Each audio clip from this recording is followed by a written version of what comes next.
Aku pergi keluar kota setiap kali aku telepon ibuku selalu menangis tapi dia tak pernah mau bicara lalu diam-diam ku pasang kamera tersembunyi dan yang kulihat membuat hatiku hancur ternyata selama ini suamiku. Sebelum lanjut ke cerita selanjutnya, yuk subscribe dan like. Absen dulu di kolom komen ya ah.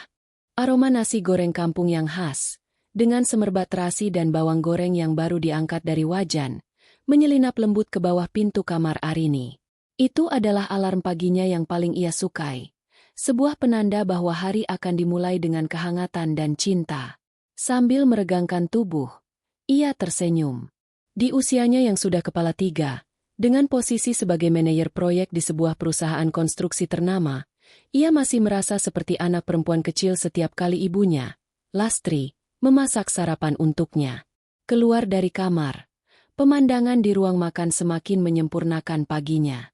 Ibu Lastri, dengan daster batik kesayangannya, sedang menatap piring di meja. Rambutnya yang mulai memutih disanggul sederhana, dan senyum tulus terukir di wajahnya yang mulai dihiasi kerutan halus.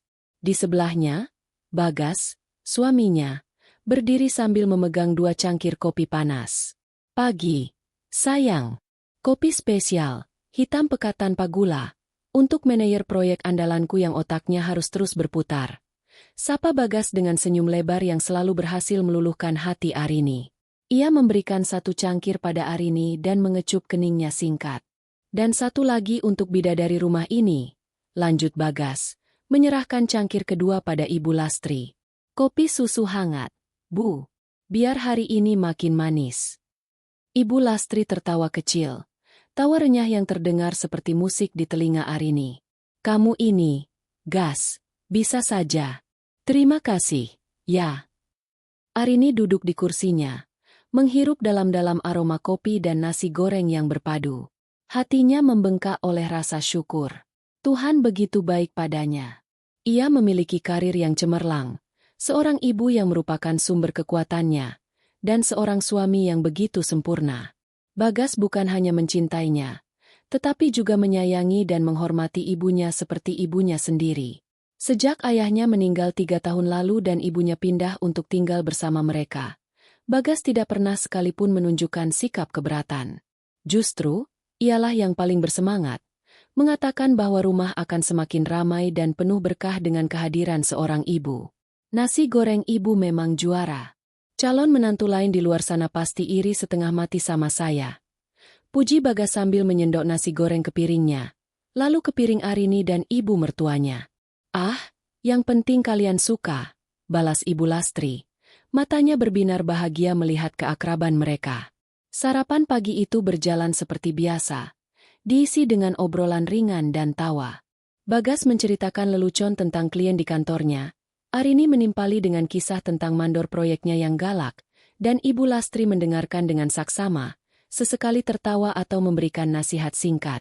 Inilah potret keluarga yang selalu Arini impikan. Sebuah rumah yang bukan hanya bangunan dari batu bata, tetapi sebuah surga kecil yang fondasinya adalah cinta. Namun, pagi itu ada sedikit ganjalan di hati Arini. Sebuah topik yang harus ia sampaikan, yang ia tahu akan sedikit meredupkan binar di mata ibunya. Bu, Mas. Arini memulai setelah menelan suapan terakhirnya. Proyekku yang di Surabaya sudah dapat persetujuan akhir. Lusa aku harus berangkat. Seketika, senyum di wajah Ibu Lastri sedikit memudar. Tangannya yang sedang memegang sendok berhenti di udara. Berapa lama, Enduk? Tanyanya dengan suara pelan. Enduk adalah panggilan sayangnya, kependekan dari gadisku dalam bahasa Jawa. 2 minggu, Bu. Ini tahap instalasi mesin utama, jadi aku harus mengawasinya langsung dari awal sampai akhir. Jelas Arini, mencoba terdengar sesantai mungkin. Bagas yang melihat perubahan raut wajah ibu mertuanya segera bertindak. Ia menggeser kursinya sedikit lebih dekat dan menepuk punggung tangan Ibu Lastri dengan lembut. 2 minggu itu sebentar, Bu. Nanti kan ada Bagas di sini. Ibu jangan khawatir. Bagas janji akan jaga ibu baik-baik.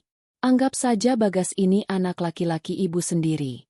Kalau ibu mau apa-apa, mau jalan-jalan, atau mau dibelikan martabak langganan kita, tinggal bilang saja, ya. Kata-kata Bagas yang hangat dan meyakinkan itu seolah menjadi sihir. Senyum Ibu Lastri kembali terkembang, meski tak selebar tadi. Iya, Ibu percaya sama kamu, Gas. Kamu memang menantu terbaik. Arini merasakan kelegaan yang luar biasa. Lagi-lagi, Bagas membuktikan betapa ia bisa diandalkan. Ia meraih tangan suaminya di atas meja dan meremasnya pelan. Terima kasih, Mas. Bagas mengedipkan sebelah matanya. Apapun untukmu dan ibu. Kamu fokus saja sama pekerjaanmu di sana. Bawa nama baik perusahaan. Dan pulang bawa kabar baik. Urusan rumah, serahkan padaku. Malam sebelum keberangkatannya, Arini sibuk memasukkan pakaian dan dokumen ke dalam koper. Ibu Lastri masuk ke kamarnya, membawa segelas teh jahe hangat.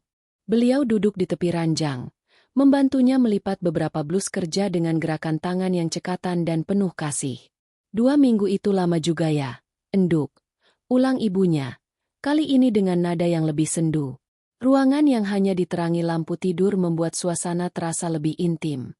Iya, Bu. Tapi kan ada Mas Bagas. Ibu nggak akan sendirian. Nanti kalau ada apa-apa, langsung telepon Mas Bagas atau telepon Arini, ya? Hibur Arini sambil berhenti sejenak dari aktivitasnya. Ibu Lastri mengangguk pelan. Ia menatap putrinya lekat-lekat. Ada sebersit keraguan di matanya. Sesuatu yang tidak bisa Arini artikan. Ibu tahu, tapi rasanya beda kalau tidak ada kamu. Kamu itu tiang rumah ini, Rin. Arini tersenyum dan mendekat, memeluk bahu ibunya. Ah, ibu ini, tiang rumah ini kita bertiga. Arini janji, setiap hari Arini akan telepon. Pagi, siang, sore. Biar ibu tidak merasa kesepian, oke? Ibunya hanya mengangguk lagi, lalu membalas pelukan Arini dengan erat. Pelukan itu terasa sedikit lebih kencang dari biasanya, seolah ibunya enggan melepaskan. Arini menganggapnya sebagai ungkapan rindu yang datang lebih awal. Ia sama sekali tidak menyadari bahwa di dalam pelukan itu tersimpan ketakutan yang tak terucap. Esok paginya, adegan perpisahan yang hangat terjadi di teras rumah. Matahari pagi baru saja memancarkan sinarnya, membuat embun di dedaunan tampak berkilauan. Arini sudah rapi dengan setelan kerjanya. Koper besar berdiri di sampingnya. Ia memeluk ibunya terlebih dahulu. Pelukan yang lama dan dalam. Jaga kesehatannya, Bu. Jangan lupa minum obat darah tingginya. Arini sudah siapkan di kotak obat harian di atas meja makan. Bisiknya. Iya, Enduk. Kamu juga hati-hati di sana. Jangan telat makan, balas Ibu Lastri. Suaranya sedikit bergetar. Kemudian Arini beralih pada Bagas. Suaminya itu merengkuhnya ke dalam pelukan yang kuat dan menenangkan. Hati-hati di jalan. Kabari aku kalau sudah sampai. Kami tunggu di sini, ucap Bagas lembut, mencium keningnya dalam-dalam. Saat Arini masuk ke dalam mobil dan mulai menjalankannya perlahan, ia melihat ke belakang dari kaca spion. Pemandangan itu terpatri kuat di benaknya. Bagas merangkul bahu ibunya. Keduanya melambaikan tangan dengan senyum lebar. Sebuah gambar keluarga yang sempurna, penuh cinta dan dukungan. Perasaan cemas yang sempat menghinggapinya sirna seketika, digantikan oleh keyakinan penuh bahwa ia telah meninggalkan orang yang paling ia cintai di tangan yang paling tepat. Mobil melaju semakin jauh, meninggalkan rumah kecil mereka. Arini menyalakan radio, dan dengan hati yang ringan, ia fokus pada perjalanan dan tanggung jawab besar yang menantinya di Surabaya.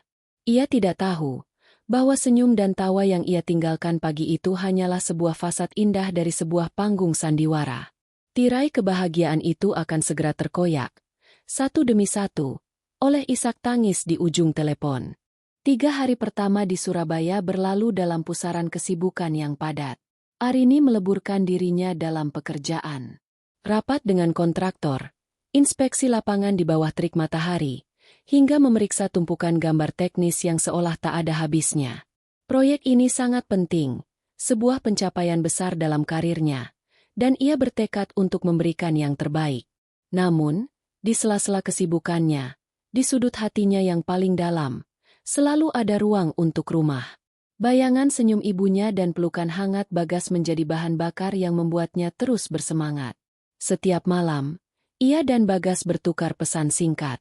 Bagas selalu menceritakan hal-hal yang menyenangkan. Ibu tadi masak soto ayam kesukaanmu, Rin. Kami makan sambil membayangkan kamu ada di sini. Tulisnya di malam pertama.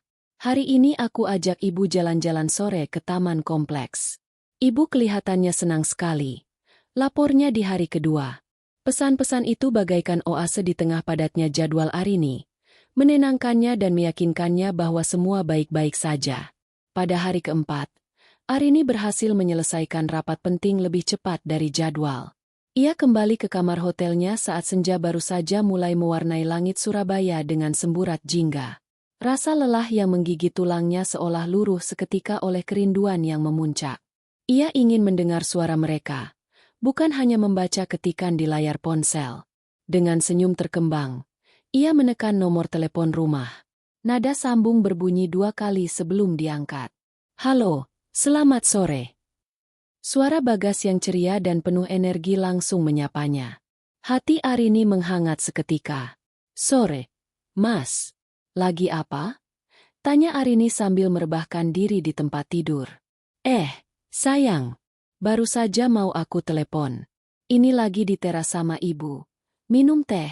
Ibu dari tadi menanyakanmu terus. Tumben telepon jam segini. Rapatnya sudah selesai. Sudah. Alhamdulillah lancar. Aku kangen banget sama kalian. Sama ibu mana? Mas? Aku mau bicara. Oh, tentu. Sebentar, ya. Terdengar sedikit suara berisik.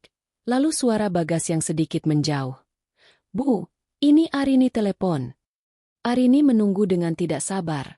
Membayangkan ibunya akan menyapanya dengan suara lembut yang khas. Beberapa detik berlalu dalam keheningan. Kemudian, yang terdengar bukanlah sapaan, melainkan sesuatu yang lain. Sebuah isakan kecil yang tertahan, sangat pelan, seolah seseorang berusaha menelan tangisnya sendiri. Disusul oleh suara tarikan napas yang bergetar. Jantung Arini berdebar. Ibu? Halo, Bu? Panggilnya. Firasatnya mulai tidak enak. Tidak ada jawaban. Hanya hening sesaat. Lalu suara langkah kaki tergesa dan telepon sepertinya berpindah tangan. Halo, Rin. Suara Bagas kembali terdengar. Kali ini sedikit terengah. Mas, ibu kenapa? Kok tadi seperti menangis? Tanya Arini. Nada bicaranya berubah cemas. Terdengar tawa kecil dari seberang. Tawa yang terdengar dipaksakan. Ah, kamu ini. Ibumu tidak apa-apa. Beliau hanya kangen berat sama kamu. Tadi pas aku bilang kamu telepon, matanya langsung berkaca-kaca. Pas mau bicara, tangisnya malah pecah. Biasa, orang tua, makin sensitif. Ini sekarang lagi aku tenangkan. Penjelasan Bagas terdengar masuk akal. Sangat masuk akal. Ibunya memang perasa. Arini sendiri sering melihat ibunya menangis hanya karena menonton adegan film yang mengharukan. Ia mencoba mengusir kecemasannya. Tentu saja ibunya merindukannya. Ya ampun, Ibu. Sampaikan maafku ya, Mas. Jadi buat Ibu menangis. Bilang aku baik-baik saja di sini dan aku juga kangen sekali. Kata Arini, merasa sedikit bersalah. Pasti. Sayang. Sudah, kamu jangan terlalu khawatir. Nanti malah tidak fokus kerja. Nanti kalau ibu sudah tenang, aku minta beliau telepon balik, ya? Kamu istirahat sana. Tutup Bagas dengan nada menenangkan yang selalu berhasil membuat Arini merasa aman. Telepon pun ditutup. Arini menatap layar ponselnya yang gelap. Hatinya sedikit lega, tetapi ada sisa kegelisahan yang tak mau pergi. Isakan itu terdengar begitu pilu, bukan seperti tangis haru karena rindu. Namun, ia menepis pikiran itu jauh-jauh. Bagas ada di sana. Bagas pasti bisa mengatasi semuanya. 2 hari berikutnya, pola aneh itu mulai terbentuk. Setiap kali Arini menelepon di sore hari, selalu Bagas yang mengangkat dengan riang. Ia akan bercerita singkat tentang harinya bersama ibu, melukiskan gambaran yang begitu damai. Tapi setiap kali telepon hendak diberikan kepada ibu, Selalu ada yang janggal. Sebentar ya, Rin, ibu di kamar mandi, kata Bagas suatu hari. Arini menunggu hampir 5 menit, hanya ditemani suara televisi di latar belakang, sebelum Bagas kembali dan berkata, "Wah, maaf, sayang. Ternyata ibu sedang tidak enak badan. Perutnya melilit." Katanya lain kali saja bicaranya. Keesokan harinya, skenarionya berbeda lagi. Setelah Bagas memanggil ibunya, yang terdengar oleh Arini hanyalah suara, "Halo," yang sangat lirih dan serak, nyaris seperti bisikan. Sebelum Arini sempat menjawab, sambungan seolah direbut.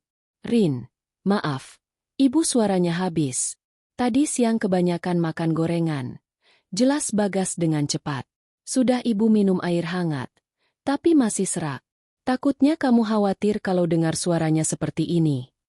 Kecurigaan Arini mulai tumbuh, kecil namun tajam seperti duri. Mengapa selalu ada alasan? Mengapa ia tidak bisa sekali saja berbicara dengan normal dengan ibunya sendiri? Perasaan rindu di hatinya kini bercampur dengan cemas yang semakin pekat. Ia mencoba menelepon di jam yang berbeda, berharap bisa langsung berbicara dengan ibunya. Namun hasilnya sama saja. Jika Bagas tidak ada di rumah, teleponnya tidak diangkat sama sekali. Jika Bagas ada, polanya akan berulang. Puncaknya terjadi seminggu setelah ia tiba di Surabaya. Malam itu, ia menelepon setelah makan malam. Seperti biasa, Bagas yang menjawab. "Malam, Mas. Ibu ada?" Tanya Arini langsung ke pokok persoalan. Tidak lagi ingin berbasa-basi. "Ada, dong. Lagi nonton sinetron kesayangannya." "Sebentar." Arini menajamkan pendengarannya. Ia mendengar suara samar-samar dari televisi. Lalu suara Bagas memanggil ibunya. Kali ini, ia mendengar jawaban ibunya, meski sangat pelan. Sepertinya ibunya sedang berjalan mendekati telepon. Hati Arini sedikit berharap. "Halo, Enduk." Akhirnya, suara ibunya terdengar. Namun, suara itu terdengar berat dan sengau, seperti orang yang sudah menangis berjam-jam. "Ibu." Akhirnya, "Ibu apa kabar? Ibu sehat, kan?" Suara ibu kok begitu? Berondong Arini dengan rentetan pertanyaan. Hening. Arini hanya mendengar tarikan napas yang berat dari seberang. "Ibu." "Rin, sudah ya?" Tiba-tiba suara Bagas memotong. Sinetronnya lagi adegan puncak ini. Ibu jadi baper lagi. Nangis dari tadi. "Sudah, kasihan ibumu. Biarkan nonton dulu biar tenang. Nanti malah darah tingginya kumat." Dan sebelum Arini sempat memprotes, Bagas sudah menambahkan. "Kamu baik-baik di sana ya, sayang. Besok kami telepon lagi. Assalamualaikum." Klik. Sambungan terputus. Arini termangu menatap ponselnya. Kemarahan dan kebingungan bergejolak di dalam dadanya.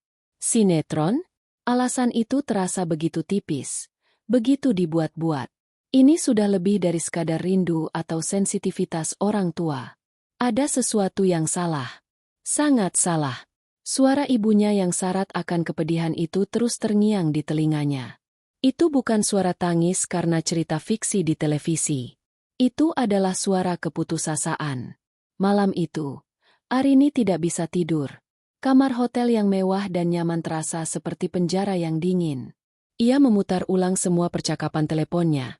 Semua alasan Bagas yang mulanya terdengar logis, kini terdengar seperti kebohongan yang dirangkai dengan rapi. Ilusi kebahagiaan yang ia tinggalkan di rumah mulai retak, memperlihatkan celah gelap yang membuatnya merinding ketakutan. Sisa minggu kerja Arini di Surabaya terasa seperti berjalan di atas bara api. Setiap dering telepon membuatnya tersentak. Setiap pesan yang masuk membuatnya berharap ada penjelasan, namun tak ada yang datang. Konsentrasinya terbelah antara tumpukan dokumen proyek dan labirin kekhawatiran yang menyesakkan benaknya. Suara ibunya yang serak dan penuh kepedihan, serta alasan-alasan Bagas yang semakin terdengar seperti gema kosong, terus berputar di kepalanya. Ia menyelesaikan pekerjaannya dengan efisiensi mekanis, didorong oleh satu keinginan kuat, segera pulang. Perjalanan pulang terasa jauh lebih lama daripada saat ia berangkat. Di dalam pesawat, Ia menatap keluar jendela, melihat gumpalan awan putih yang membentang seperti kapas tak berujung. Dulu, pemandangan ini akan membuatnya merasa damai. Kini, pikirannya terlalu keruh untuk bisa menikmati apapun. Ia mencoba meyakinkan dirinya sendiri bahwa ia hanya terlalu lelah dan terlalu merindukan rumah, bahwa imajinasinya telah berlari terlalu liar. Mungkin Bagas benar. Ibunya hanya sangat sensitif. Mungkin ia yang salah karena menaruh curiga pada suaminya sendiri, pria yang selama ini menjadi sandarannya. Ketika taksi yang ditumpanginya akhirnya memasuki gerbang kompleks perumahan, jantung Arini berdegup kencang. Ia melihat atap rumahnya dari kejauhan, dan segenap kerinduan serta kecemasan yang ia pendam selama 2 minggu meledak menjadi satu. Ia hanya ingin memeluk ibunya dan memastikan semuanya baik-baik saja. Begitu taksi berhenti, pintu depan terbuka. Bagas keluar dengan senyumnya yang paling menawan, mengenakan kaos polo santai seolah ia tidak punya beban apapun di dunia. "Selamat datang kembali, manajer proyek kebanggaanku," serunya, membukakan pintu mobil dan membantunya keluar. Ia langsung menarik Arini ke dalam pelukan erat. "Aku hitung setiap jam sampai kamu pulang, sayang." Untuk sesaat, kehangatan pelukan Bagas dan aroma parfumnya yang familiar berhasil menenangkan badai di hati Arini. Keraguan terasa konyol. Bagaimana mungkin pria seromantis dan seperhatian ini menyembunyikan sesuatu yang buruk? "Aku juga kangen, Mas," balas Arini, mencoba tersenyum. "Ayo masuk, ibu sudah tidak sabar menemuimu." Bagas mengambil alih kopernya dan menuntunnya masuk. Di ruang keluarga, Ibu Lastri sedang duduk di sofa. Ketika melihat Arini, beliau langsung berdiri. Arini berlari kecil dan langsung menghambur ke pelukan ibunya. Namun, saat itulah alarm di benaknya berbunyi nyaring.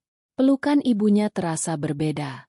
Tubuhnya terasa lebih ringkih, lebih kurus dari yang ia ingat. Tulang belulangnya terasa menonjol di balik daster batiknya. Ketika Arini melepaskan pelukan untuk menatap wajah ibunya, hatinya mencelos. Ibunya tersenyum, tetapi senyum itu tidak mencapai matanya. Mata yang biasanya berbinar hangat itu kini tampak kuyu dan sedikit cekung, dilingkari bayangan gelap. Ada gurat kelelahan dan kesedihan yang tak bisa ditutupi oleh senyum tipis di bibirnya. "Ibu, kok kurusan?" tanya Arini pelan.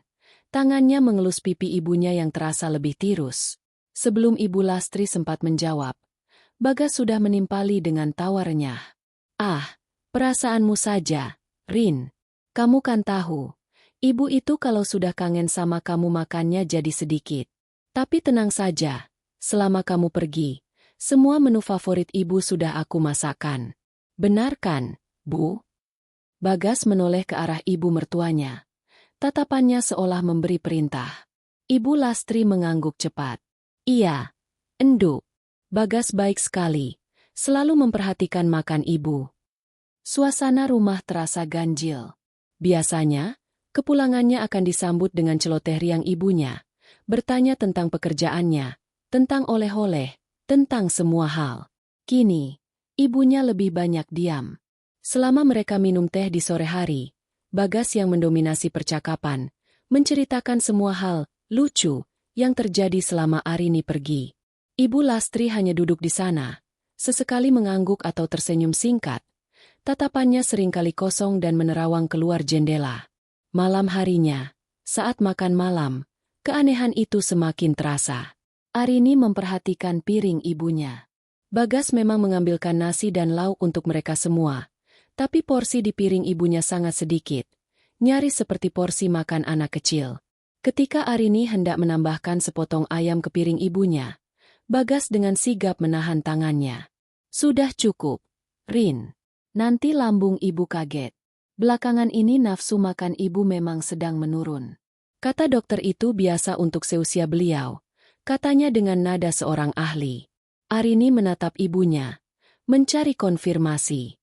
Ibunya hanya menunduk dan mulai makan dengan perlahan, tanpa berkomentar.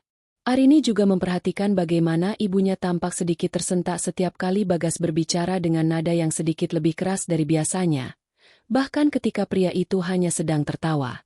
Setelah makan malam, Arini menemukan kesempatan untuk berbicara berdua dengan ibunya di kamar.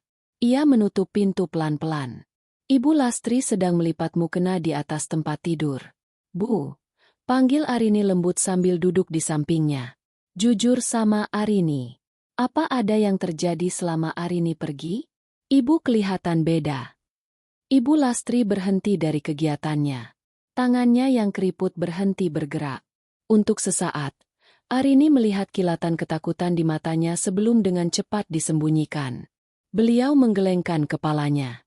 "Tidak ada apa-apa. Enduk. Ibu hanya rindu sekali. Mungkin juga sedikit lelah. Tapi ibu kurusan." Dan tatapan ibu. Arini tidak sanggup melanjutkan kalimatnya. "Orang tua memang begini, Rin. Jangan terlalu dipikirkan," potong ibunya. Suaranya terdengar tegas namun gemetar. "Sudah, lebih baik kamu cerita tentang pekerjaanmu di Surabaya. Bagaimana? Semuanya lancar, kan?" Sebuah dinding tak kasat mata telah terbangun di antara mereka. Ibunya jelas-jelas mengalihkan pembicaraan, menolak untuk membahas apapun yang berkaitan dengan kondisinya. Arini merasa frustrasi dan tak berdaya. Ia tahu ada yang disembunyikan, dan ketakutan ibunya membuatnya semakin yakin bahwa ini bukanlah hal sepele. Malam itu, di dalam kamar, Arini mencoba membicarakannya dengan Bagas. "Mas, aku benar-benar khawatir sama ibu. Beliau tidak seperti biasanya." Raut wajah Bagas yang tadinya santai langsung berubah tegang. Ia meletakkan buku yang sedang dibacanya dengan sedikit kasar. "Kamu ini kenapa sih, Rin? Baru pulang bukannya istirahat, malah mencari-cari masalah. Aku sudah bilang ibu tidak apa-apa. Tapi perasaanku tidak enak, Mas." Beliau menghindar setiap kali aku tanya. Beliau takut. "Takut? Takut sama siapa?" "Sama aku." Suara Bagas meninggi. Ada nada tuduhan di dalamnya. "Dengar ya, Rin. Selama 2 minggu ini aku yang merawat ibumu. Aku yang memastikan beliau makan, minum obat, dan tidak kesepian. Dan sekarang kamu pulang dan menuduhku yang tidak-tidak? Di mana rasa terima kasihmu?" Arini terdiam, terpukul oleh reaksi defensif suaminya. "Aku tidak menuduh. Aku hanya khawatir." "Khawatirmu itu berlebihan," bentak Bagas. "Mungkin kamu yang terlalu stres dengan pekerjaanmu sehingga semuanya kamu lihat negatif." "Sudahlah, aku lelah. Jangan bahas ini lagi." Bagas membalikan badan, memunggungi Arini, dan menarik selimut hingga ke bahu. Sebuah penolakan yang telak. Arini duduk termangu di tepi ranjang, merasa dingin dan sendirian. Rumah yang ia rindukan kini terasa asing. Suami yang ia cintai kini terasa seperti orang lain. Dan ibunya, sumber kekuatannya, kini terkurung dalam sangkar kebisuan yang tak bisa ia tembus. Hatinya hancur. Namun di tengah kehancuran itu, sebuah tekad mulai membara. Ia tidak akan membiarkan misteri ini tidak terpecahkan. Ia harus tahu apa yang telah mengubah surganya menjadi neraka yang senyap ini. Hari-hari berikutnya di rumah terasa seperti berjalan di atas lapisan es tipis. Arini berusaha keras untuk bersikap normal, untuk mengembalikan tawa dan kehangatan yang dulu pernah mengisi setiap sudut rumah mereka. Ia mencoba mengajak ibunya berbicara, memasak makanan kesukaan mereka bersama, dan mengenang masa-masa indah. Namun, dinding kebisuan itu terlalu tebal. Ibu Lastri akan tersenyum, menjawab seperlunya, tetapi matanya selalu waspada, seolah ada sepasang telinga tak terlihat yang selalu mengawasi mereka. Dan telinga itu, Arini yakin, adalah milik Bagas. Bagas, di sisi lain, memainkan perannya dengan sangat baik. Ia kembali menjadi suami yang penuh perhatian dan menantu yang ideal. Ia sering membelikan Ibu Lastri buah-buahan, memijat kakinya yang pegal, dan menceritakan lelucon untuk mencairkan suasana. Namun, bagi Arini, semua itu kini terasa seperti pertunjukan sandiwara yang hambar. Setiap kali Bagas tersenyum, Arini melihat kilatan dingin di matanya. Setiap kali ia berbicara lembut pada ibunya, Arini mendengar nada perintah yang tersembunyi di baliknya. Rumah itu, surganya, kini telah menjadi panggung megah bagi kemunafikan suaminya. Tepat seminggu setelah kepulangannya, saat Arini baru saja mulai merasa bisa bernapas sedikit lebih lega, telepon dari kantornya berdering. Sebuah masalah mendesak muncul di proyek lain yang masih dalam pengawasannya, kali ini di Bandung. Masalah teknis pada fondasi yang membutuhkan kehadirannya sebagai penanggung jawab utama. Perjalanan ini tidak bisa ditolak, dan yang lebih buruk, ia harus berangkat besok. Berita itu menghantamnya seperti palu godam. Pergi lagi. Sekarang, meninggalkan ibunya dalam kondisi seperti ini, jantungnya terasa diremas. Kepanikan dingin merayap di punggungnya. Ia menatap ibunya yang sedang menyiram tanaman di teras.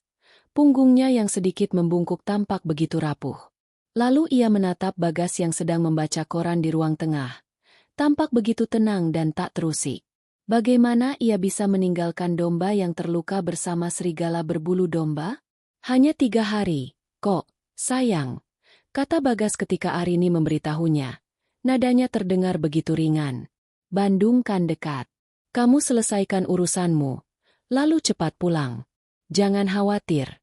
Ibu aman bersamaku. Kalimat terakhir itu, ibu aman bersamaku, terdengar seperti sebuah ancaman halus di telinga Arini. Hatinya menjerit, menolak untuk pergi. Tapi otaknya, sisi profesional dalam dirinya, tahu bahwa ini adalah tanggung jawab yang tidak bisa ia abaikan. Malam itu, Arini tidak bisa tidur.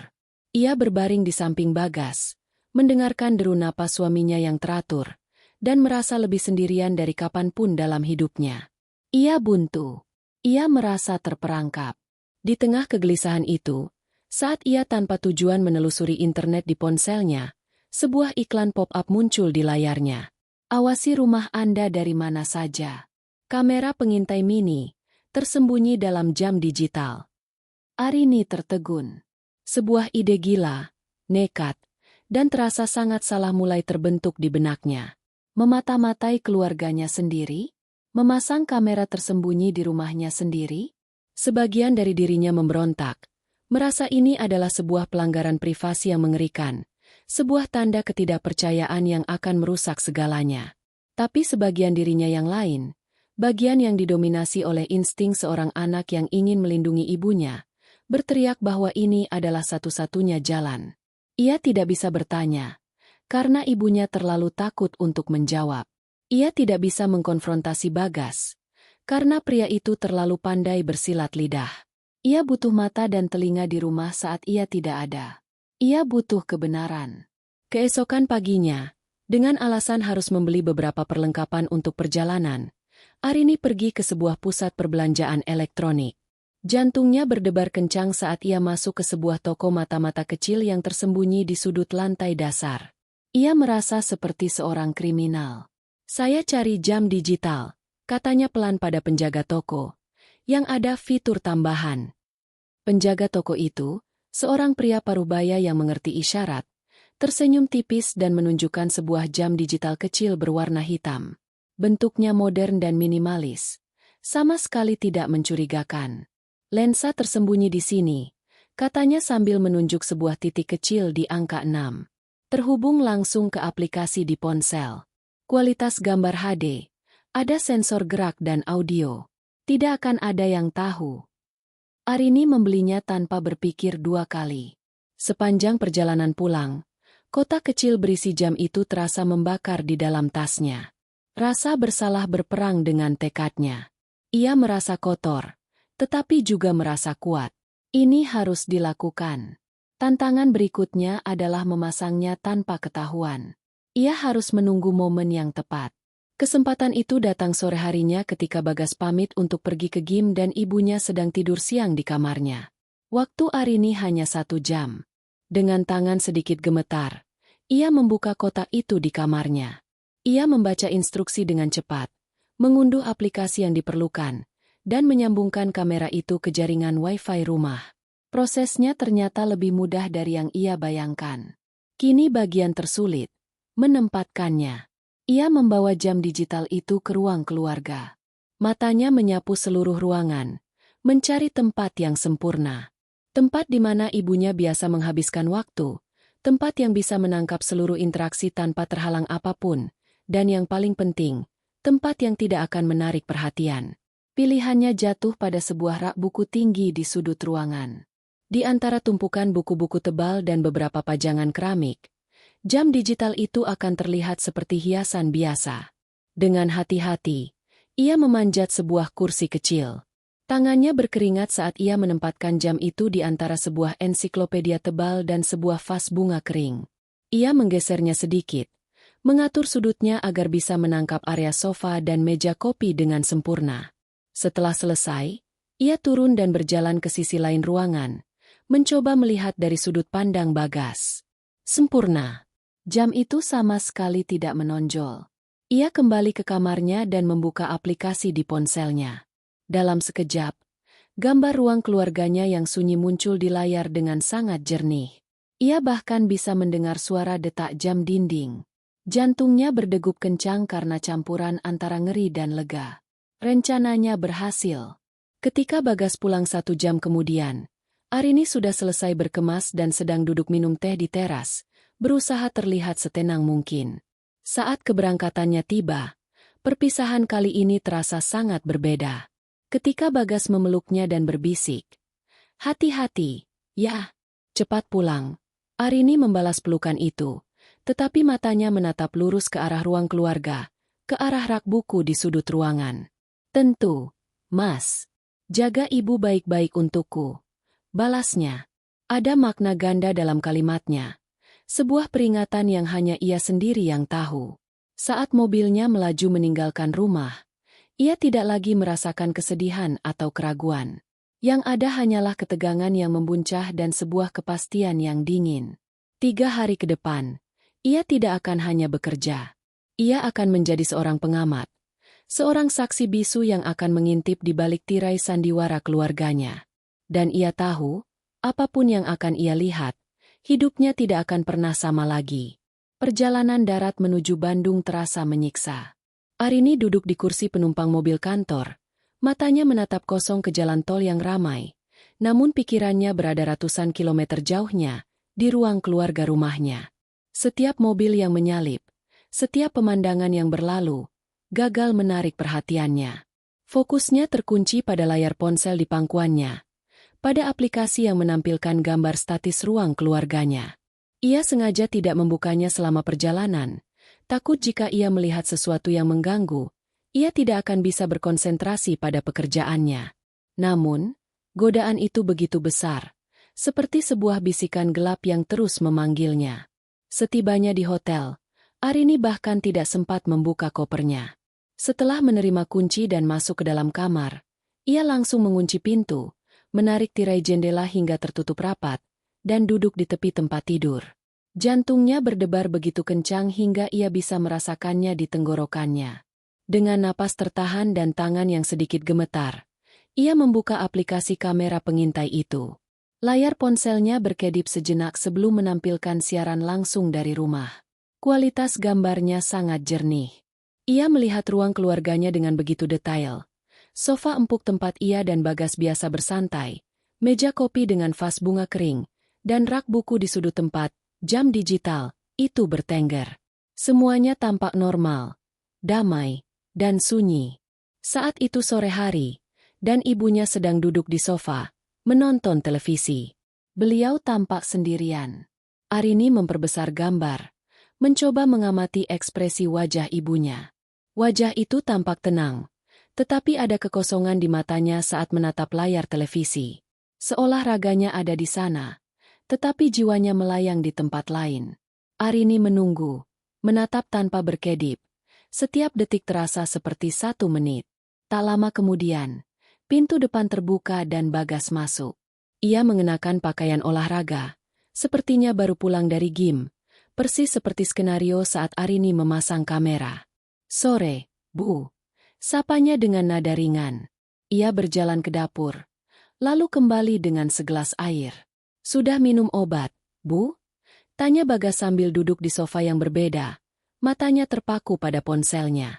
Ibu Lastri hanya mengangguk pelan tanpa mengalihkan pandangan dari televisi. "Bagus," kata Bagas singkat, tanpa menatap ibu mertuanya. Arini terus mengamati. Awalnya, semua tampak normal, bahkan membosankan. Interaksi mereka minim dan dingin, tetapi tidak ada yang terlihat salah secara terang-terangan. Mungkin, pikir Arini sejenak, mungkin ia memang hanya berlebihan. Mungkin semua kecurigaannya hanyalah buah dari kelelahan dan stres. Harapan kecil yang rapuh itu sempat bersemi di hatinya. Harapan itu hancur berkeping-keping saat waktu makan malam tiba. Dari sudut pandang kamera, Arini melihat Bagas menyiapkan makanan di meja makan, yang sebagian masih terlihat dari ruang keluarga. Kemudian, ia memanggil ibunya untuk makan. Arini menajamkan pendengarannya. Audio dari kamera itu cukup sensitif, menangkap setiap percakapan dengan jelas. Mereka duduk berhadapan di meja makan. Arini melihat Bagas menyendokkan nasi ke piring ibunya. Dan benar saja, porsinya sangat sedikit. Lalu Bagas meletakkan sepotong kecil tempe goreng dan sesendok sayur lodeh. Ketika tangan Ibu Lastri bergerak hendak mengambil sepotong ayam goreng di tengah meja, Bagas dengan cepat menepis piring saji itu menjauh. "Jangan," kata Bagas. Suaranya datar dan dingin. Sangat berbeda dari nada ceria yang biasa Arini dengar. "Kolesterol Ibu tinggi. Makan ini saja sudah cukup." Ibu Lastri tidak membantah. Ia menarik kembali tangannya dan mulai makan dalam diam, menundukkan kepalanya dalam-dalam. Arini merasakan amarah mulai membakar dadanya. Sejak kapan Bagas menjadi ahli gizi? Ibunya memang harus menjaga kolesterol, tetapi tidak pernah sampai dilarang makan lauk seperti itu. Namun, itu barulah permulaan. Siksaan sesungguhnya baru saja akan dimulai. Selesai makan, saat Ibu Lastri hendak membawa piring kotornya ke dapur, tangannya yang sedikit gemetar karena usia tidak sengaja menyenggol gelas air di atas meja. Gelas itu oleng dan isinya tumpah, membasahi sebagian kecil taplak meja. Itu hanya sebuah kecelakaan kecil, hal yang bisa terjadi pada siapa saja. Reaksi Bagas jauh dari kata wajar. Ia membanting sendoknya ke piring, menimbulkan bunyi denting yang keras dan mengejutkan. "Dasar orang tua merepotkan," desisnya. Suaranya tajam dan penuh kebencian. Wajahnya yang tadinya tenang kini mengeras, menampilkan ekspresi kejam yang belum pernah Arini lihat seumur hidupnya. Apa tidak ada satu hal pun yang bisa ibu lakukan dengan benar? Hanya bisa menyusahkan saja. Ibu Lastri tersentak kaget. Tubuhnya menegang. Wajahnya pucat pasi. Maaf. Gas. Ibu tidak sengaja." Cicitnya. Suaranya bergetar hebat. Beliau buru-buru mengambil tisu dan mencoba membersihkan tumpahan air itu dengan tangan gemetar. "Sudah. Jangan disentuh," bentak Bagas lagi. Kali ini lebih keras. "Nanti malah makin berantakan. Biar saja di situ. Anggap saja itu pengingat betapa tidak bergunanya ibu di rumah ini." Arini yang menyaksikan semua itu dari layar ponselnya merasa seolah ada pisau yang menusuk jantungnya. Napasnya tercekat di tenggorokan. Air mata mulai menggenang di pelupuk matanya, membuat gambar di layar menjadi kabur. Ini bukan Bagas. Pria keji yang sedang menyiksa ibunya secara verbal itu bukan suaminya. Suaminya adalah pria yang lembut, penuh perhatian, dan selalu menghormati orang tua. Hatinya hancur, retak, lalu pecah berkeping-keping. Ilusi yang selama ini ia bangun tentang pernikahan dan keluarganya yang sempurna runtuh dalam hitungan detik, terkubur di bawah puing-puing kebohongan. Topeng suaminya telah terlepas, dan wajah asli di baliknya begitu mengerikan. Ia melihat ibunya hanya bisa menunduk, bahunya bergetar menahan tangis. Sementara Bagas kembali duduk dengan santai, mengambil ponselnya, dan mulai menelusuri media sosial seolah tidak ada apapun yang terjadi. Seolah ia tidak baru saja menghancurkan hati seorang wanita tua yang seharusnya ia hormati. Arini mematikan suara di ponselnya, tidak sanggup lagi mendengar kata-kata berbisa dari mulut suaminya. Tapi matanya tetap terpaku pada layar. Ia terus memantau, dengan hati yang remuk dan jiwa yang terluka. Ia tahu, ini baru permulaan. Apa yang ia saksikan malam ini hanyalah puncak dari gunung es. Dan ia harus melihat semuanya, betapapun menyakitkannya, untuk memahami kedalaman neraka yang selama ini dijalani oleh ibunya seorang diri. Arini tidak tidur sama sekali malam itu. Kamar hotel yang mewah dan sunyi terasa seperti penjara yang dingin. Ia duduk meringkuk di sofa dekat jendela, memeluk lututnya, dengan ponsel yang masih tergenggam erat di tangan. Layar ponsel itu sudah gelap, tetapi bayangan mengerikan dari apa yang baru saja ia saksikan terus terputar di benaknya seperti film horor tanpa akhir. Bentakan kasar Bagas, wajah pucat ibunya, dan keheningan yang menyiksa setelahnya. Setiap detail terpatri di ingatannya, membakar jiwanya dengan campuran amarah, rasa bersalah, dan kesedihan yang tak terhingga. Ia merasa gagal. Gagal total sebagai seorang anak. Selama ini ia bekerja keras, membanggakan diri karena bisa memberikan kehidupan yang nyaman untuk ibunya. Tetapi ia tidak pernah tahu bahwa di balik dinding rumahnya sendiri, ibunya hidup dalam ketakutan. Ia telah menyerahkan perlindungan ibunya kepada monster yang bersembunyi di balik topeng suami yang sempurna. Pagi menjelang, tetapi cahaya matahari yang menembus celah tirai tidak membawa kehangatan.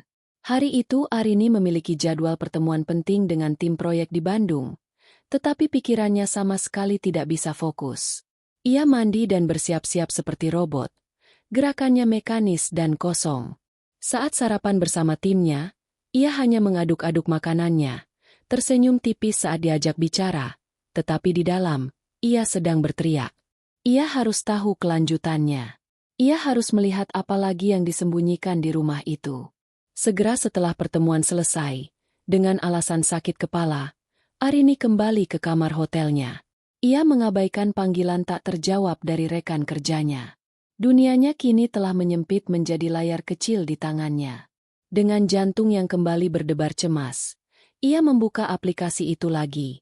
Siaran langsung menampilkan ibunya yang sedang duduk di sofa ruang keluarga, melipat pakaian kering. Beliau tampak lebih tua dari usianya. Setiap gerakannya lambat dan penuh kehati-hatian. Tak lama, Bagas masuk ke dalam jangkauan kamera.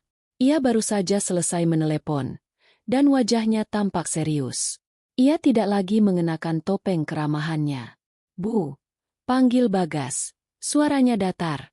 Ia membawa sebuah map dokumen tebal berwarna biru dan meletakkannya dengan kasar di atas meja kopi, tepat di depan Ibu Lastri. "Kita perlu selesaikan ini hari ini." Ibu Lastri berhenti melipat. Tangannya gemetar saat melihat map itu. Beliau menatap Bagas dengan tatapan memohon. "Jangan, Gas. Ibu mohon.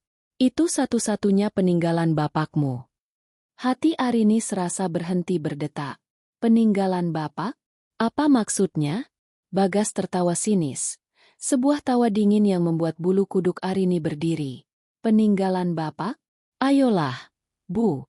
Bapak sudah tidak ada. Yang ada sekarang adalah kebutuhan kita. Kebutuhan Arini." "Ibu tidak mau kan? Melihat Arini terus-terusan kerja banting tulang sampai harus keluar kota terus? Uang ini bisa membantunya." Arini mengepalkan tangannya. Beraninya dia menggunakan namanya sebagai alasan untuk perbuatan kejinya. "Tapi, tidak dengan cara menjual rumah warisan itu, Gas," bisik Ibu Lastri. Air mata mulai menggenang di sudut matanya. "Dan itu dana pensiun Bapak. Itu untuk jaminan hari tua Ibu." "Jaminan hari tua?" Bagas mendengus. "Ibu kan tinggal di sini, bersama kami. Makan, tempat tinggal, semua sudah dijamin. Apalagi yang Ibu khawatirkan? Tanda tangani saja surat ini. Ini surat kuasa, supaya aku bisa mengurus semuanya untuk Ibu. Ibu tidak perlu repot-repot lagi." Ia mengeluarkan beberapa lembar dokumen dari map dan menyodorkan sebuah pulpen. Ibu Lastri menggelengkan kepalanya dengan kuat. Air matanya mulai menetes. "Tidak, Ibu tidak akan tanda tangan." Saat itulah kesabaran Bagas habis. Wajahnya yang tadinya hanya dingin kini berubah menjadi kejam. Ia mencondongkan tubuhnya ke depan. Suaranya menjadi desisan berbahaya. "Dengar, orang tua," katanya. Penekanannya pada setiap kata terasa seperti cambukan. "Ibu punya dua pilihan. Pilihan pertama, Ibu tanda tangani surat ini sekarang juga, dan kita semua hidup tenang. Aku akan tetap menjadi menantu yang baik, dan Arini akan tetap menjadi putri kebanggaanmu yang tidak tahu apa-apa." Ia berhenti sejenak, membiarkan ancamannya meresap. Atau pilihan kedua, kalau ibu tidak mau tanda tangan, saya akan bilang ke Arini kalau ibu sudah mulai pikun. Ingatan ibu sudah kacau. Ibu sudah tidak bisa mengurus diri sendiri lagi. Saya akan yakinkan dia, dengan bukti-bukti yang sudah saya kumpulkan, bahwa tempat terbaik untuk ibu adalah di panti jompo. Dunia Arini runtuh. Panti jompo. Ancaman itu begitu keji, begitu tidak berperasaan, hingga rasanya mustahil diucapkan oleh manusia. Saya akan masukkan ibu ke sana, lanjut Bagas. Matanya menatap tajam ibunya yang sudah menangis sesenggukan. Di tempat terpencil, biar tidak ada yang tahu. Dan Arini, dia akan percaya padaku. Dia akan berpikir itu adalah keputusan terbaik demi kesehatan ibu. Dia akan mengunjungimu sebulan sekali, membawakan buah, sambil menangis karena merasa bersalah. Dan ibu akan menghabiskan sisa hidup ibu di sana, sendirian. Arini tidak sanggup lagi. Ia membekap mulutnya sendiri untuk menahan jeritan yang ingin meledak dari dadanya. Air matanya mengalir deras, membasahi tangannya. Ia melihat ibunya, wanita kuat yang telah membesarkannya seorang diri, kini hancur lebur di bawah ancaman menantunya sendiri. Di layar ponselnya, Arini melihat ibunya yang gemetar hebat.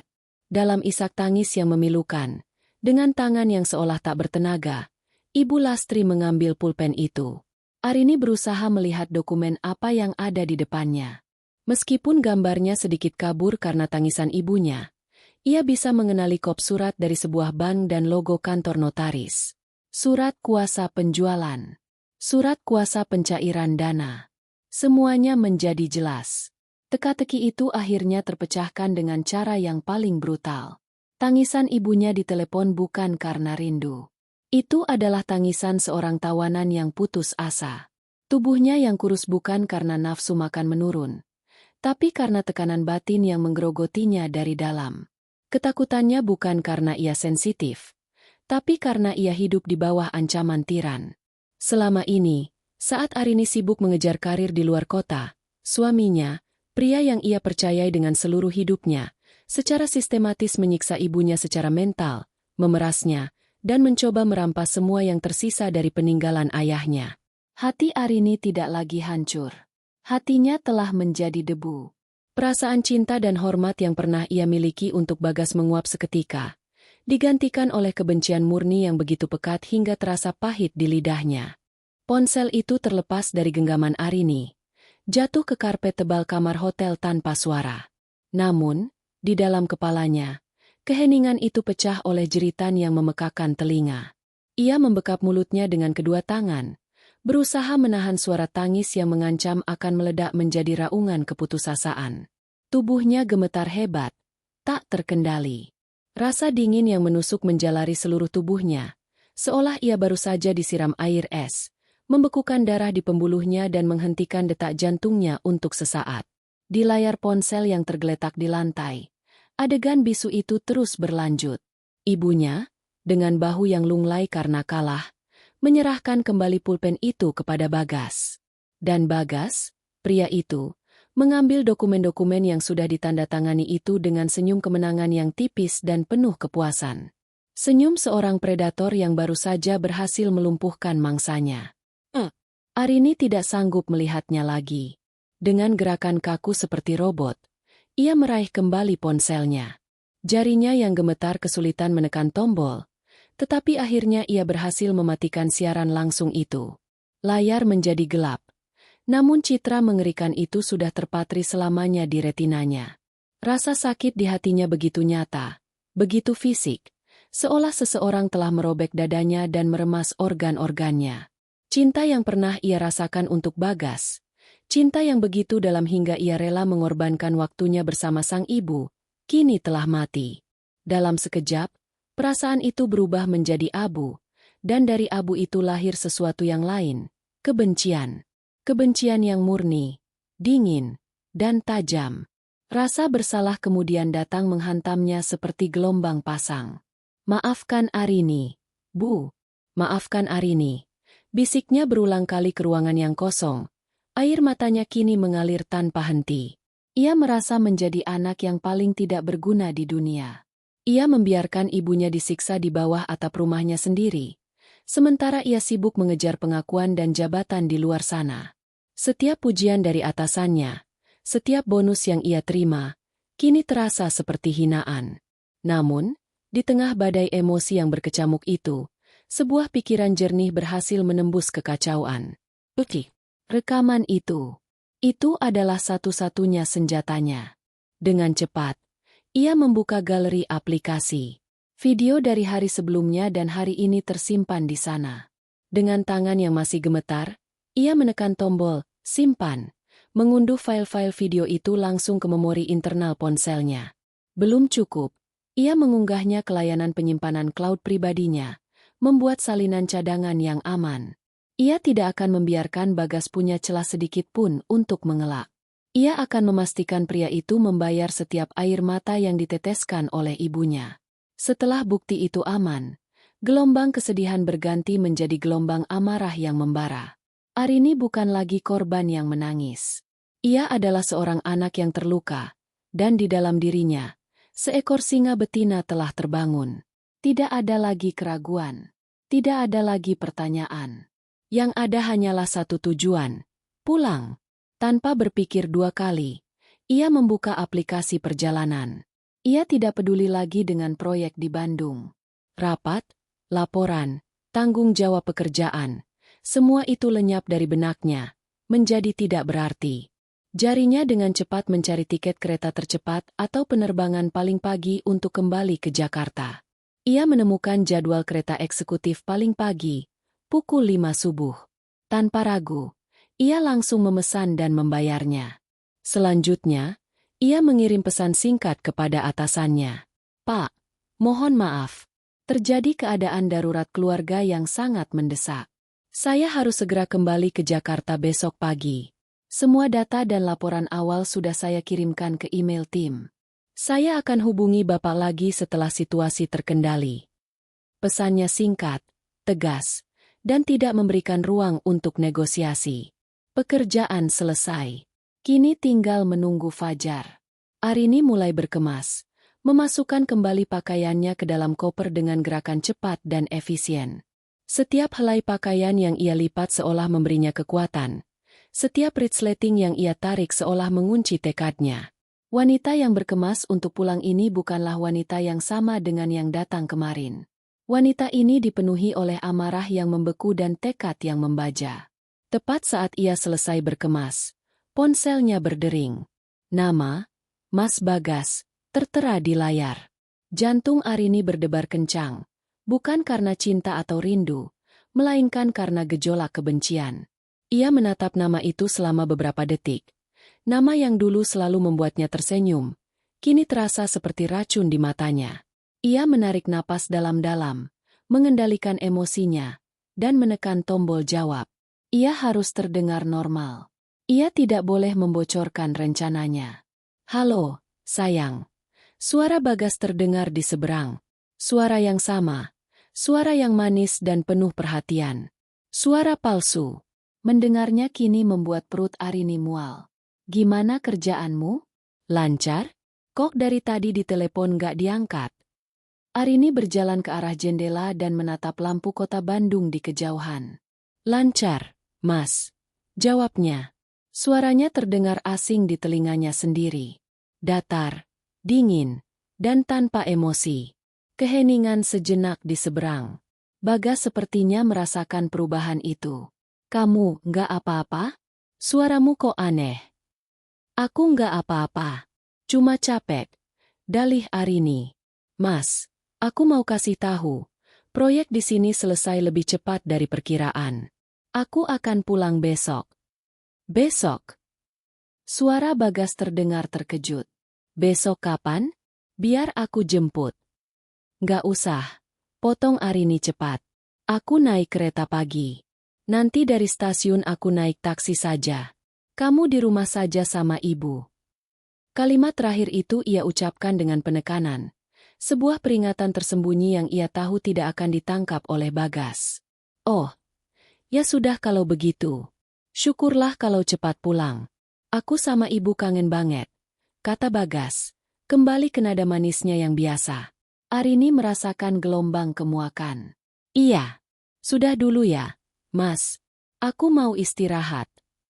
Tanpa menunggu jawaban, ia langsung mematikan telepon.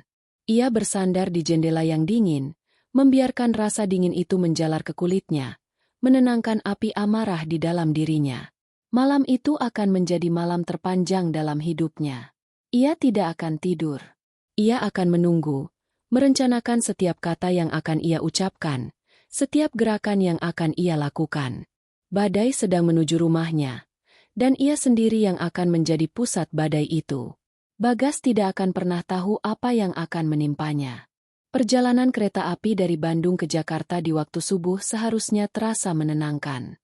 Pemandangan sawah yang diselimuti kabut tipis dan pegunungan yang perlahan-lahan disinari fajar biasanya akan membuat Arini merasa damai. Namun, pagi itu, semua keindahan di luar jendela terasa hambar dan asing. Ia duduk terpaku di kursinya, matanya menatap lurus ke depan, tidak melihat apa-apa selain bayangan-bayangan pengkhianatan yang terus menari di benaknya. Setiap derak roda kereta di atas rel terdengar seperti detak jam yang membawanya semakin dekat ke medan perang yang telah ia siapkan di rumah. Dinginnya pendingin udara di gerbong eksekutif tidak seberapa dibandingkan dengan dingin yang membekukan hatinya. Amarahnya tidak lagi membara panas, melainkan telah berubah menjadi es yang tajam dan fokus. Tidak ada lagi air mata. Yang tersisa hanyalah tekad baja untuk mengakhiri segalanya. Ia telah menghabiskan malam tanpa tidur untuk menyusun rencana, memutar ulang setiap kemungkinan percakapan di kepalanya, dan mempersiapkan diri untuk melihat wajah pria yang telah ia cintai, kini sebagai musuh. Tepat pukul 8 pagi, kereta tiba di stasiun Gambir. Tanpa membuang waktu, Arini langsung menuju antrean taksi, mengabaikan tawaran dari pengemudi lain. Selama perjalanan pulang, ia mengirim pesan singkat kepada ibunya. Bu, Arini sudah di Jakarta. Sebentar lagi sampai rumah. Tolong jangan bilang Mas Bagas. Pesan itu singkat. Sebuah instruksi rahasia yang ia harap bisa dipahami oleh ibunya. Ketika taksi berhenti di depan gerbang rumahnya yang familiar, Arini merasakan debaran jantung yang aneh, campuran antara rindu akan keamanan palsu yang pernah ia rasakan dan ketegangan sebelum pertempuran. Ia membayar ongkos taksi dan menyeret kopernya masuk ke halaman. Suasananya sepi. Dari luar, semuanya tampak normal. Bunga-bunga di taman terawat baik. Cat dindingnya masih cerah. Sebuah fasad sempurna yang menyembunyikan kebusukan di dalamnya. Arini membuka pintu dengan kuncinya sendiri, sepelan mungkin. Ia melangkah masuk ke dalam rumah yang terasa asing. Udara di dalamnya terasa berat dan menyesakan. Ia langsung melihat Bagas, sedang duduk santai di sofa ruang keluarga dengan secangkir kopi dan tablet di tangannya, mengenakan kaos oblong dan celana pendek. Ia tampak begitu nyaman, begitu tidak sadar akan badai yang baru saja memasuki pintu depan. Kemunculan Arini yang tiba-tiba membuatnya terlonjak kaget. Matanya membelalak, dan ia hampir menjatuhkan tabletnya. Arini? Sayang, kamu kok sudah sampai? Katanya naik kereta pagi. Tanyanya. Suaranya terdengar gugup. Ia buru-buru berdiri. Senyum palsu yang canggung terpasang di wajahnya. Keretanya lebih cepat dari jadwal, jawab Arini dingin. Matanya menatap lurus ke arah Bagas, tanpa kehangatan sedikit pun. Pada saat yang sama, Ibu Lastri muncul dari arah dapur. Wajahnya pucat. Ketika melihat Arini, matanya berkaca-kaca, menampilkan campuran antara kelegaan yang luar biasa dan ketakutan yang mendalam. Ia takut pada apa yang akan terjadi selanjutnya. Bu, kata Arini. Suaranya melembut hanya untuk ibunya. Tolong ibu masuk ke kamar dulu. Ya, kunci pintunya dan istirahat. Ada yang perlu Arini bicarakan berdua saja dengan Mas Bagas. Perintah itu jelas dan tidak bisa dibantah. Ibu Lastri menatap putrinya, melihat kekuatan baru yang terpancar dari mata Arini, dan mengangguk patuh. Tanpa berkata apa-apa, beliau berjalan menuju kamarnya. Langkahnya sedikit tergesa-gesa. Pintu kamar tertutup dengan bunyi klik pelan, meninggalkan Arini berdua saja dengan suaminya di tengah ruangan yang tegang. Bagas tertawa canggung, mencoba mencairkan suasana. Ada apa sih, sayang? Kok serius banget kayak mau rapat direksi? Sini, biar aku bantu bawa kopernya. Arini mengangkat tangannya, menghentikan langkah Bagas. Tidak perlu, ucapnya. Ia meletakkan tas tangannya di atas meja makan, mengeluarkan ponsel dan sebuah kabel konektor. Dengan gerakan yang tenang dan terukur, ia berjalan ke arah televisi layar datar yang tergantung di dinding ruang keluarga. Aku mau kamu lihat sesuatu. Wajah Bagas menunjukkan kebingungan. Lihat apa? Film baru? Kamu kan baru pulang. Pasti capek. Kita. Duduk, potong Arini. Suaranya setajam pisau. Ia menunjuk ke arah sofa. Dan diam. Nada suaranya yang begitu keras dan penuh otoritas membuat Bagas terdiam. Ia menelan ludah dan perlahan-lahan duduk kembali di sofa. Ekspresinya berubah dari bingung menjadi waspada. Ia mulai merasakan ada sesuatu yang sangat salah.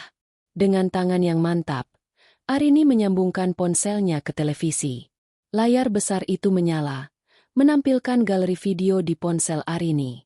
Ia memilih sebuah file dan menekan tombol, putar. Adegan pertama yang muncul di layar adalah ruang keluarga mereka sendiri, direkam dari sudut aneh di atas rak buku. Bagas langsung mengenali pemandangan itu. Wajahnya menegang. Kemudian, rekaman itu menunjukkan dirinya membentak Ibu Lastri karena menumpahkan segelas air. Suaranya yang kejam dan penuh hinaan menggema di ruangan itu, terdengar lebih mengerikan saat diputar ulang. Wajah Bagas berubah pucat pasi. Keringat dingin mulai membasahi pelipisnya. Ini apa, Rin? Kenapa kamu pasang kamera di rumah kita sendiri? Tanyanya, suaranya bergetar. Arini tidak menjawab. Ia hanya menatap dingin ke arah suaminya, membiarkan video itu terus berjalan. Layar televisi kemudian beralih ke rekaman keesokan harinya. Puncak dari segalanya. Adegan di mana Bagas memaksa Ibu Lastri untuk menandatangani setumpuk dokumen. Setiap ancaman keji yang ia lontarkan, tentang pikun, tentang panti jompo, terdengar jelas dan nyaring. Saat itulah topeng Bagas hancur berkeping-keping. Kepanikan yang murni dan total mengambil alih dirinya. Ia melompat dari sofa. Matikan. Arini, matikan video itu sekarang, teriaknya. Arini tetap diam, membiarkan rekaman itu mencapai bagian di mana ibunya menangis sambil menandatangani surat-surat kuasa itu. Setelah adegan itu selesai, Arini menekan tombol jeda, membekukan gambar wajah puas Bagas di layar. Ia kemudian berbalik menghadap suaminya. Sudah selesai, Mas, ucap Arini. Suaranya tenang namun mematikan. Semua sandiwaramu sudah selesai. Bagas ambruk di hadapan Arini. Ia bersujud, memeluk kaki istrinya. Maaf, Rin. Aku minta maaf. Aku hilaf. Aku tidak tahu apa yang merasukiku. Isaknya. Air mata buaya mulai membasahi wajahnya. Aku melakukan itu semua karena aku cinta sama kamu. Aku ingin kita punya masa depan yang lebih baik. Arini menatap nanar ke puncak kepala suaminya yang sedang bersujud. Rasa jijik menjalari dirinya. Cinta? Desisnya. Kamu menyiksa ibuku, merampas hartanya, mengancamnya dengan cara paling keji yang bisa dibayangkan, dan kamu menyebutnya cinta? Jangan pernah sebut kata itu lagi dari mulut kotormu. Ia menarik kakinya dengan kasar. Semua sudah berakhir. Aku mau kamu keluar dari rumah ini. Sekarang juga. Jangan, Rin. Tolong jangan usir aku. Mohon Bagas. Wajahnya basah oleh air mata dan keringat. Beri aku satu kesempatan lagi. Aku janji akan berubah. Aku akan kembalikan semua uang ibu. Aku akan minta maaf padanya. Kesempatan. Arini tertawa, tetapi tidak ada kegembiraan dalam tawanya. Itu adalah suara keputusasaan yang telah mati rasa. Kesempatanmu sudah habis sejak pertama kali kamu membuat ibuku meneteskan air mata di belakangku. Sekarang, ambil barang-barangmu yang paling penting, dan pergi. Sisanya akan aku kirimkan nanti. Ia berjalan ke arah pintu depan dan membukanya lebar-lebar, membiarkan udara pagi yang segar masuk, seolah untuk membersihkan racun yang telah memenuhi rumahnya. Keluar. Sebelum aku memanggil polisi dan menunjukkan rekaman ini pada mereka. Ancaman terakhir itu membungkam semua pembelaan Bagas. Ia menatap Arini, melihat tatapan mata istrinya yang tidak lagi menyimpan secercah pun cinta atau belas kasihan untuknya. Yang ada hanyalah baja dingin. Ia tahu, permainannya benar-benar telah berakhir. Dengan langkah gontai dan wajah yang telah kehilangan semua warnanya, Bagas berjalan melewati Arini yang berdiri seperti patung di ambang pintu. Ia tidak berani menatap mata wanita yang beberapa jam lalu masih ia panggil istri. Ia berjalan keluar dari rumah itu, keluar dari kehidupan Arini, hanya dengan pakaian yang melekat di badan dan ponsel di sakunya. Pintu di belakangnya tetap terbuka, membiarkan angin pagi menyapu jejak terakhir keberadaannya. Arini berdiri di sana untuk waktu yang lama, menatap jalanan yang kosong, memastikan monster itu benar-benar telah pergi. Setelah bayangan Bagas menghilang di tikungan jalan, barulah Arini bergerak. Ia menutup pintu dengan pelan. Bunyi kliknya terdengar begitu final, seolah mengakhiri sebuah babak yang kelam dalam hidupnya. Kekuatan yang tadinya menopangnya selama konfrontasi kini perlahan-lahan memudar, meninggalkan rasa lelah yang luar biasa, baik secara fisik maupun mental. Namun, tugasnya belum selesai. Ada satu hati lagi yang perlu ia sembuhkan. Satu hubungan lagi yang perlu ia perbaiki. Ibunya. Dengan langkah pelan, ia berjalan menuju kamar ibunya. Pintu kayu itu tertutup rapat, seolah menjadi benteng terakhir bagi kerapuhan di dalamnya. Arini ragu sejenak, menarik napas dalam-dalam untuk mengumpulkan sisa-sisa kekuatannya. Ia takut. Takut melihat luka di mata ibunya. Takut mendengar kebenaran yang lebih dalam. Dan yang paling utama, ia takut ibunya akan menyalahkan dirinya sendiri. "Bu," panggilnya lembut sambil mengetuk pintu. "Ini Arini. Mas Bagas sudah pergi." Tidak ada jawaban. Hanya keheningan yang terasa berat. "Bu, tolong buka pintunya. Kita perlu bicara," lanjut Arini. Suaranya sedikit bergetar. Setelah beberapa saat yang terasa seperti selamanya, terdengar bunyi kunci diputar dari dalam. Pintu terbuka sedikit, memperlihatkan wajah Ibu Lastri yang sembab dan basah oleh air mata. Beliau menatap Arini dengan tatapan yang sulit diartikan, campuran antara kelegaan, ketakutan, dan rasa bersalah yang mendalam. Melihat keadaan ibunya yang begitu rapuh, pertahanan terakhir Arini runtuh. Ia tidak bisa lagi menjadi singa betina yang kuat. Di hadapan ibunya, ia kembali menjadi seorang anak kecil yang terluka. Tanpa berkata apa-apa lagi, Arini melangkah masuk dan langsung memeluk tubuh ringkih itu. Pelukan itu begitu erat, seolah Arini ingin menyalurkan seluruh kekuatannya, seluruh penyesalannya, dan seluruh cintanya kepada sang ibu. Awalnya, tubuh Ibu Lastri kaku karena terkejut, namun perlahan-lahan, beliau membalas pelukan itu. Dan di sanalah, di dalam kehangatan pelukan putri satu-satunya, bendungan air mata yang selama ini ia tahan akhirnya jebol.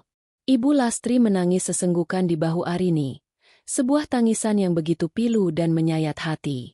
Itu bukan tangisan biasa. Itu adalah luapan dari penderitaan, ketakutan, dan kesepian yang telah ia pendam selama berbulan-bulan. Setiap isakannya seolah menceritakan sebuah kisah tentang ancaman bisu, malam-malam tanpa tidur, dan senyuman palsu yang harus ia pasang setiap kali Arini pulang. "Maafkan ibu, enduk. Maafkan ibu," bisik Ibu Lastri di sela-sela isak tangisnya. "Ibu tidak bermaksud menyembunyikan ini semua darimu. Ibu hanya..." "SSSSTTT." Potong Arini lembut. Ia mengelus punggung ibunya. "Ibu tidak salah apa-apa. Sama sekali tidak." Mereka berdiri di sana untuk waktu yang lama, hanya berpelukan dan menangis bersama. Seolah-olah air mata itu adalah satu-satunya bahasa yang bisa mereka gunakan untuk saling memahami luka satu sama lain. Setelah tangisan ibunya sedikit mereda, Arini menuntunnya untuk duduk di tepi tempat tidur. Ia berlutut di hadapan ibunya, menggenggam kedua tangan keriput itu. "Sekarang ceritakan semuanya pada Arini, Bu," pinta Arini dengan suara serak. "Dari awal. Jangan ada lagi yang ditutupi." Sambil menyeka air matanya, Ibu Lastri mulai bercerita. Awalnya terbata-bata, namun perlahan-lahan menjadi aliran pengakuan yang lancar. Beliau menceritakan bagaimana sikap Bagas mulai berubah sejak Arini semakin sering ditugaskan keluar kota. Awalnya hanya sindiran-sindiran halus tentang betapa merepotkannya merawat orang tua. Lama-kelamaan, sindiran itu berubah menjadi bentakan kasar saat Arini tidak ada. Makanan yang dibatasi, obat-obatan yang sengaja tidak diberikan tepat waktu dengan alasan lupa, hingga isolasi sosial di mana teman-teman pengajiannya dilarang datang berkunjung dengan alasan ibu butuh istirahat. Kemudian, datanglah masalah uang. Bagas mulai meminta uang pinjaman dari dana pensiun Ibu Lastri dengan alasan untuk investasi yang akan menguntungkan keluarga. Ketika Ibu Lastri menolak, teror psikologis pun dimulai. Ancaman akan dilaporkan sebagai orang pikun, ancaman akan dimasukkan ke panti jompo. Semua itu ia lakukan secara bertahap, menggerogoti mental ibunya sedikit demi sedikit hingga beliau merasa tidak berdaya. Ibu menahannya karena ibu tidak ingin menghancurkan rumah tanggamu, Rin. Ucap Ibu Lastri dengan tatapan penuh luka. Ibu melihat betapa kamu mencintai Bagas. Ibu melihat betapa bahagianya kamu. Ibu pikir, ibu bisa menahan ini semua. Ibu lebih baik menderita sendirian daripada harus melihat putri ibu satu-satunya bersedih dan kehilangan kebahagiaannya. Setiap kata yang diucapkan ibunya terasa seperti ribuan jarum yang menusuk jantung Arini. Pengorbanan ibunya begitu besar, begitu tulus, hingga membuatnya merasa sangat kerdil dan egois. Arini menggelengkan kepalanya dengan kuat.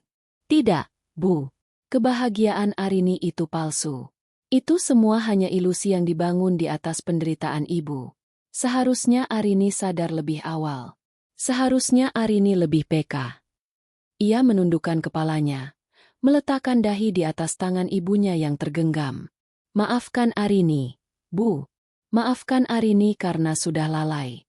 Maaf karena sudah menitipkan ibu pada orang yang salah. Arini anak yang tidak berguna. Ibu Lastri mengangkat dagu putrinya dengan tangannya yang gemetar. Jangan bicara seperti itu, katanya dengan sisa-sisa kekuatannya. Kamu adalah segalanya bagi ibu. Melihatmu pulang dan membelaku seperti tadi, itu sudah lebih dari cukup. Ibu bangga padamu. Pengakuan itu, alih-alih membuat Arini lega, justru membuatnya semakin merasa bersalah. Namun, ia tahu, ini bukanlah saatnya untuk terus meratapi penyesalan. Ini adalah saat untuk memulai kembali. Mulai sekarang, tidak akan ada lagi yang menyakiti ibu.